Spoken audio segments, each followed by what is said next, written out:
Everyone happy farewell. இது வரைக்கும் உங்களோட ஜேர்னி ரொம்ப அழகாக போயிருக்கோம். 5th வரைக்கும் நீங்கள் வந்து உங்கள் வீட்டில் எப்படி இருப்பீங்களோ அதே மாதிரி இவ்வளோ நாள் இருந்திருப்பீங்க இங்கே. பட் இதுக்கப்புறம் உள்ள ஸ்டேஜஸ் எல்லாம் கொஞ்சம் டிஃபிகல்ட்டான ஸ்டேஜஸாக தான் இருக்கும். 6th போகும்போது இங்கே எல்லாமே உங்களுக்கு வாயில் ஊட்டுற மாதிரி தான், அப்படி தானே? எல்லாமே போர்டில் டீச் பண்ணிடுவாங்க, நோட்டில் எழுதி கொடுத்துருவாங்க, நீ பார்த்து படித்தா மட்டும் போதும், அப்படி இருக்கும், அப்படி தானே? ஸோ 6th போக போக 6th 7th 2 அப்படி உங்களோட ஜேர்னி போக போகிறதுக்கு உங்களுக்கு கொஞ்சம் கஷ்டமாக தான் இருக்கும். ப்ரைமரியில் இருக்க மாதிரியே இருக்காது, சரியா? எல்லாரும் அதிகமாக லேர்ன் பண்ண கற்றுக்குவாங்க, ஓகேவா? Keep learning everyday. எப்போவுமே லைஃப் லாங், நம்ம இப்போன்னு இல்லை, ஒரு பெரியவங்களா நான் என் ஸ்டேஜில் கூட நான் கற்றுக்க தான் செய்யணும், சரியா? அதே மாதிரி ஒவ்வொரு ஸ்டேஜ்லையுமே நம்ம கற்றுக்க வேண்டியது அவசியமாகவே இருந்துகிட்டே இருக்கும். வாழ்க்கை முழுக்க நமக்கு கற்றுக்கிறது ஒன்று மட்டும் மாறவே செய்யாது, சரியா? அதனால் என்ன செய்யணும்னா, எவ்வளோ தூரம் நீங்கள் லேர்ன் பண்ணிக்க முடியுமோ அவ்வளோ தூரம் லேர்ன் பண்ணிக்கோங்க, சரியா? உங்களுக்கு தெரியாத விஷயம் என்ன இருக்கோ அதை தேடி பழகுங்க. உங்களுக்கு ஒன்று தெரியலையா, ஒன்று உங்கள் டீச்சர்கிட்ட கேட்கலாம், இல்லை உங்கள் வீட்டில் கேட்கலாம். அப்படி இல்லைன்னா இப்போ எல்லாருமே ஃபோன் யூஸ் பண்ணுறீங்க, அப்படி தானே? உனக்கு தெரியாத ஒரு விஷயத்த நம்ம எப்படி கற்றுக்கணும் அப்படிங்கிறதுல என்ன செய்யணும், ஒரு குறிக்கோளோடு இருக்கணும், சரியா?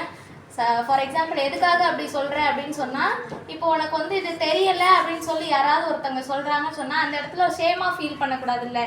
நமக்கு இது தெரியலையே அப்படின்னு சொல்லி ஷேமாக ஃபீல் பண்ணக்கூடாதுல்ல. ஒரு விஷயம் யாராவது ஒருத்தவங்க பேசுகிறாங்க அப்படின்னு சொன்னால் அந்த விஷயத்தை பற்றி நமக்கு தெரிஞ்சுக்கணுங்கிற ஆசை வரணும், கற்றுக்கணுங்கிற ஆசை இருக்கும்போது தான் நம்ம முன்னேறதுக்கு உண்டான வழி நமக்கு கிடைக்கும், ஓகேவா? எப்போவுமே ஏதாச்சும் ஒன்று கற்றுக்கிட்டே இருக்கணும். யார்கிட்ட இருந்தாலும் ஏதாவது ஒன்று. சிம்பிள் திங் கூட, இப்போ ஒருத்தங்க வந்து நல்ல ஹெல்பிங் மைண்டோடு இருக்காங்க அப்படின்னா அது அவங்ககிட்ட இருந்து கற்றுக்கிறது நல்ல விஷயம் தான், அதை ஹெல்ப் பண்ணுறது நல்ல விஷயம் தானே? அதுலேருந்து உனக்கு படிப்புலேருந்து எது கற்றுக்கணும்னு நினைக்கிறீங்க அது வரைக்கும் சின்ன சின்ன விஷயங்கள் கூட எல்லாத்தையுமே மற்றவங்ககிட்ட இருந்து கற்றுக்கிறது ரொம்ப முக்கியமான விஷயம் இந்த வயசில், சரியா? ஏன்னா இப்போ நீங்கள் கற்றுக்கிறது தான் லைஃப் லாங் உங்களுக்கு வந்து ரொம்ப ஹெல்ப்ஃபுல்லாக இருக்கும், ஓகேவா? நெக்ஸ்ட் என்னென்னா, டிசிப்ளினோடு இருங்க. இங்கே இந்த ஸ்கூலில் படிச்சிருக்கீங்கன்னு சொல்லி வெளில போய் கேட்பாங்க, கண்டிப்பாக கேட்பாங்க. 6th நீங்கள் போன உடனே ஒரு நல்ல விஷயம் பண்ணாலும் சரி, ஒரு கெட்ட விஷயம் நீ பண்ணாலும் சரி, ஒரு சேட்டை பண்ணாலும் சரி, நீ எந்த ஸ்கூல்லேருந்து வந்திருக்கேன்னு கேட்பாங்க. நீ போனால் உனக்கு தெரியும். கேட்பாங்களா கேட்க மாட்டாங்களா? கேட்பாங்க தானே?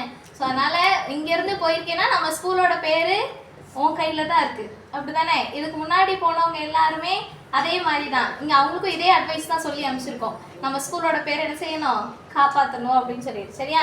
டிசிப்ளின் இல்லாமல் ஒழுங்கினமாக இருக்கீங்க அப்படிங்கிற பேர் உனக்கு மட்டும் ரிமார்க் ஆகாது, ஸ்கூல் நேமுக்கும் தான் ரிமார்க் ஆகும். அதனால் என்ன செய்யணும், நம்ம படித்த ஸ்கூலு, நம்ம படித்த டீச்சர் எல்லாத்துக்கும் பெருமை கொடுக்கறது எதில் தான் இருக்குது, நீ நடந்துக்கிற விதத்தில் தான் இருக்குது, புரியுதா? ஓகே, நல்ல பிள்ளைங்களா இருங்க. எல்லா டீச்சர்ஸையும் இதுக்கப்புறம் வெளியில் பார்த்தா விஷ் பண்ணுங்க, சரியா? பார்த்து பேசுங்க. நீங்கள் பார்த்து பேசுகிறதுல டீச்சர்ஸ்க்கும் ஒரு சந்தோஷம், உங்களுக்கும் ஒரு சந்தோஷம். எங்களை மீட் பண்ணால் தெரிச்சு ஓடக்கூடாது, தெரிச்சு ஓடிடுவீங்களா?